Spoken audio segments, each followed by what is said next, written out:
বন্ধুরা, আমাদের পৃথিবীর ৭১% অংশ জলে ঢেকে রয়েছে। আর এই ৭১%-এর মধ্যে আজ পর্যন্ত আমরা মানুষ মাত্র ৫% জানতে পেরেছি।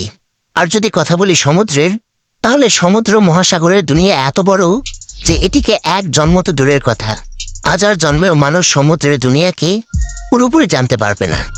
আর এই দুনিয়াতে না জানে কত শত এমন রহস্য লুকিয়ে আছে, যার অনুমান আমরা কখনই করতে পারবো না।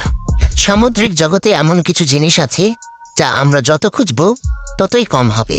তবে সামুদ্রিক ডুবুরিরা এখন পর্যন্ত এমন অনেক জিনিস খুঁজে বের করেছে যা মানুষকে হতবাক করার জন্য যথেষ্ট। আজকের ভিডিওতে আমরা আপনাকে ঠিক এমনই কিছু রহস্যময় জিনিসের ব্যাপারে জানাতে চলেছি যা সমুদ্রে পাওয়া গিয়েছে, আর সেগুলো দেখে পুরো বিশ্ববাসী হতবাক হয়েছে। তাহলে চলুন শুরু করি। হাফ হিউম্যান হাফ ফিশ, অর্ধেক মাছ আর অর্ধেক মানুষের মতো দেখতে এই প্রাণীটিকে সবাই মারমেইড অথবা জলপরি নামে চেনে, যার অনেক রকম রহস্যময় গল্পই প্রায় মানুষের মুখে শোনা যায়। ইউটিউবে যদি মারমেইড লিখে সার্চ দেওয়া হয়, তাহলে জলপরি সম্বন্ধিত অনেক ফেক ভিডিওসই দেখতে পাওয়া যায়। কিন্তু আজ আমরা আপনাকে যে ভিডিও দেখাতে যাচ্ছি, সেই ভিডিওটি দেখে গবেষকরাও অবাক হয়েছেন। স্ক্রিনে দেখা এই ভিডিওটি অস্ট্রেলিয়ার।